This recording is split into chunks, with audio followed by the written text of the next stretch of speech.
Hi guys, naka-unboxing tayo nito. May parcel ako.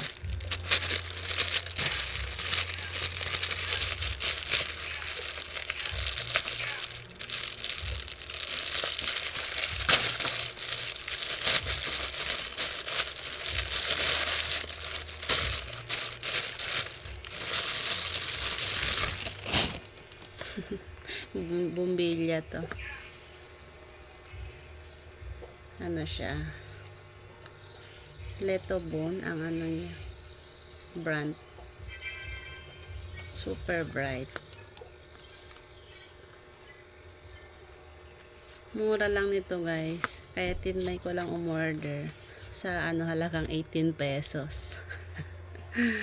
Try natin next. Maliit lang pala siya. Tingnan nyo naman pang ano. Pwede na. Lagay ko yan dito sa ano, sa kwarto namin. Mas gabi. Nag-iilaw pa rin kami kahit ano, matulog. Sana gumana to. Mamaya itatry ka natin to.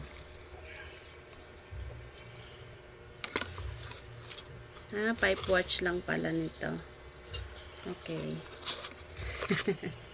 Sa halagang 18 pesos, di ba?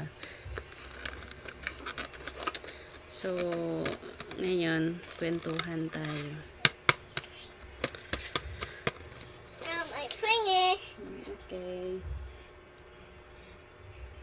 Panisan. Kwentuhan time tayo, guys. So, sa probinsya namin, first time ko narinig na ano, krimen na anong tawag nun? Yung pinaplanuhan nila, kaibigan niya, parang ano, parang nanay, ano, parang anak na ang turing sa suspect. Matagal siguro mga decade na sila ano, close friend. So, yung ano, yung victim, ano siya, nagpapautang. So, ang tiwala niya dyan sa suspect, napaka 100% talagang tiwala niya. So, ayan si suspect, ano siya, magaling siya magdala ng tao.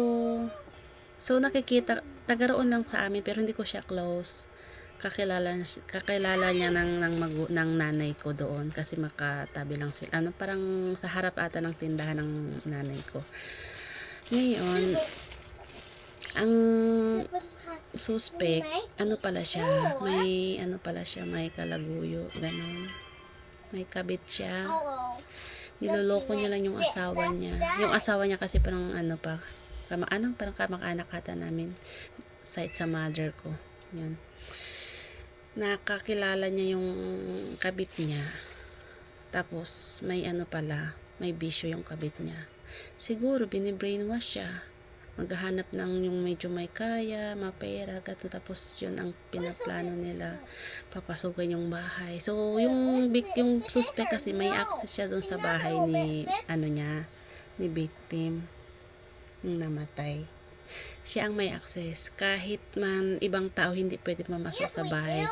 Wala nga nakuha na ano dun nayaya sa bahay kasi ayaw talaga ng matanda na ano siya, makaroon ng kasama sa bahay. Very strict daw talaga yon. Ganon. Pero sa kanya, hindi para turay ng, parang anak na ang turing sa kanya kay suspect. Behave anak. Behave. Ngayon, nung last 2 days, ang nangyari, parang may ano siya, nagtanong siya sa mga kakilala niya kung active pa ba daw yung CCTV sa loob, ganon. Hindi nila alam may CCTV sa labas. Ang sa loob, pinutol nila yung CCTV bago nangyari yun. Ang ganon. Tapos, parang nakahatid siya ng payment, ganun pala ng ano, ang una niya, nakahatid siya ng payment sa kaibigan niya sa bahay. Ayun, natsyempuhan na. Siguro, sabi ng ano niya, kabit niya, ganitong gawin mo, pasok ka na, tapos susunod kami. Hindi naman basta-basta pumapasok yan doon. Kahit sabihin na may mga magnanakaw, hindi basta-basta kasi yung gate mataas, tapos yung door, yung main door, basta hindi talaga basta pumasok doon. Ngayon, pumasok siya. Susunod naman, pumasok naman yung dalawa, yung kriminal at saka yung kabit niya, kasi nakahair lang nga daw pala sila ng kriminal, yung magpapatay sa matanda. Nandoon na, parang nasa 17 na saksak ata nung nangyari, kasi gusto nila kunin yung susi ng bolt. Ayaw magbigay ng suspect, ayaw magbigay ng biktima, ayaw talaga niya, hanggat sa labing 7 na saksak siya. Kasi siguro every time na sabihin niya ayaw, parang pumiglas siya or talagang lumalaban siya, ayaw talaga. So ang nangyari, kinuha nila yung cellphone, yung alahas, may mga pera siguro nakita nila sa labas, sa mga drawer, ganun, kinuha nila. Pero may nahulog pa daw ng 14,000 ata, nakita nila. Ngayon, hindi pa nalaman yung mga kamag-anak, siguro umabot na ng mga ilang oras, kasi nung nalaman nila, nakita nila tuyo na daw yung dugo sa may sahig nakahilatag na yung biktima. Ngayon, ito naman ang nanay ko, Marites din. Marites din. Observe niya pala yung babae, ang suspect, kasi nasa harap lang naman nila yon, para hindi daw magpakali. Gustong tumawid, wala naman dumadaan ng mga truck, ng mga tricycle, para siyang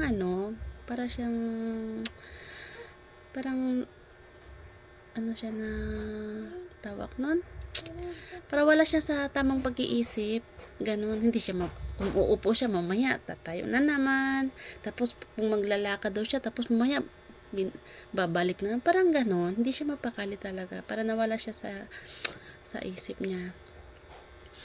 Yun, hindi pa nalaman ng kamag-anak ng biktima sa nangyari. Siguro nakonsensya siya, or ang daming pumapasok sa isip niya, ganun. Kaya ganun ang niya, ganun ang nasa isip niya.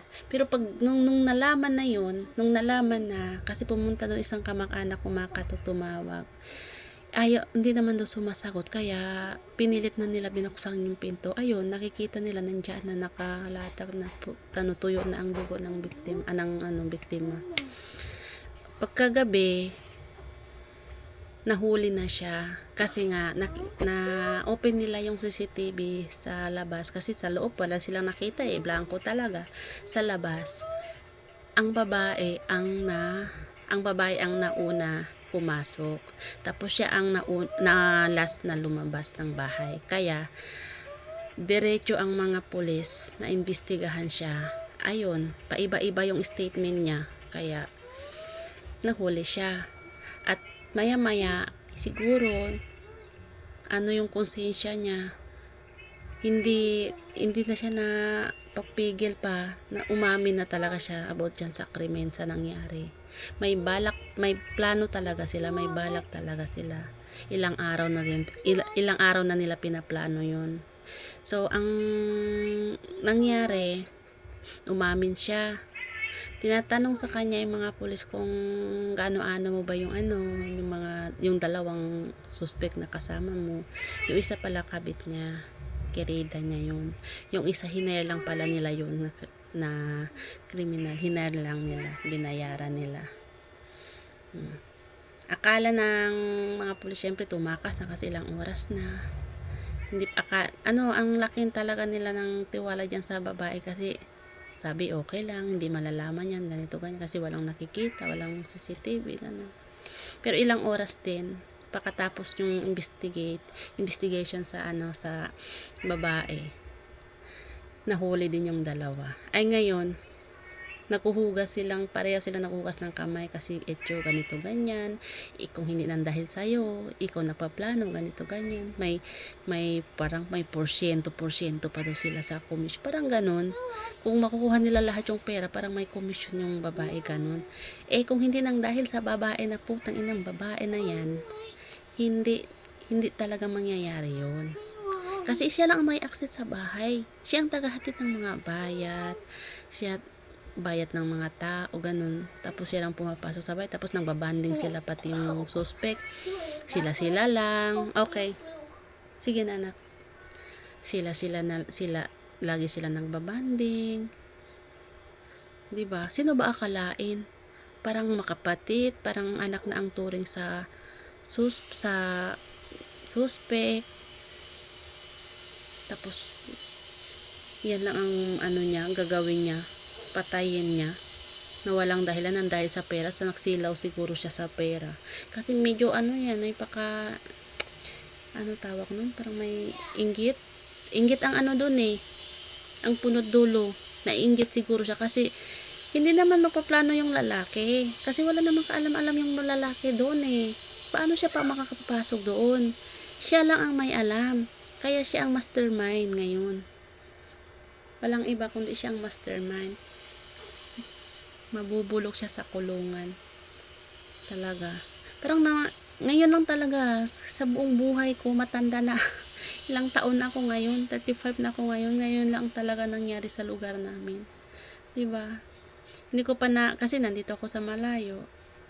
Nakikita ko lang sa mga sa news. Tapos biglang tumawag ako sa nanay ko. Yun, nagkwento sa akin kung paano nangyari. Diba? Nakakalungkot ng panahon ngayon. Tapos pala siya, nag-drug test. Positive. Kaya nakagawa siya ng ganyan na krimen. Dahil dyan sa droga. 'Di ba? Kaya mahirap na pag droga, kung ano-anong pumapasok sa isip, din natin alam, baka mamaya pinaktripan tayo or ano. 'Di ba? Grabe talaga ang panahon ngayon. Pati alam mo, kung iniisip natin 'yan, ako mismo ha, kung iniisip ko 'yan, hindi talaga ako makakatulog kasi syempre kung sa pamilya kaya namin 'yan, 'di ba? Ewan ko na lang. Mismo pamilya nga naghimatay nung nakikita nila yung kapatid, yung nanay or yung tiyahin nila. Ang dami daw sinugot sa clinic dahil nahimatay nga. Parang hindi nila tanggap sa nangyari. Ikaw ba naman? Kaibigan mo, tunay na kaibigan, parang anak ang turing sa'yo, tapos ganun ang gagawin. Ikaw, ay grabe. Talagang napakomment talaga ako tuloy sa doon sa post nila na hindi makanda. Kasi nga, pasensya na no. Kasi parang naiinis ako. Kilala ko yung suspect eh. Sa itsura niya, hindi mo talagang akalain na gagawin niya yan. Kasi mukha siyang decent talaga siya tingnan. Hindi siya yung mukhang nandyan lang sa mga kali-kali. Hindi po. Hindi talaga. Kaya hindi ko akalain na naggagawa niya yan. Siguro may isa din sa lalaki na nag-uudyot sa kanya na ganito ganyan, 'di ba? So doon na brainwash na siya. Pero kung siya naman ang kung ayaw niya, hindi naman siguro yan pipilitin, 'di ba? Kahit sino. Dahil na din siguro sa droga. Kaya na sila. Dahil sa droga talaga yan. Eh ngayon, nasa kulungan sila. Eh di good luck na lang sa loob ng kulungan, doon sila mabubulok. Grabe. Grabe talagang panahon guys. Kaya dasal tayo, magdasal, magtiwala sa Diyos. Ilayo sa atin yung mga kapahamakan, lalo na sa pamilya natin. Huwag tayo magtiwala sa mga tao na kahit nga kamag-anak. Huwag tayo masyado magtiwala 100%. Oo, lang. Marunong lang tayo halubilo. Okay anak, okay. Marunong tayo halubilo. Pero kung sabihin mo na magtiwala talaga tayo, huwag naman. Kasi marami na tayo na naririnig na mismong kamag-anak. Traido rin tayo. Kaya pray lang, magtiwala sa Panginoon, at be a good always. Yan lang po.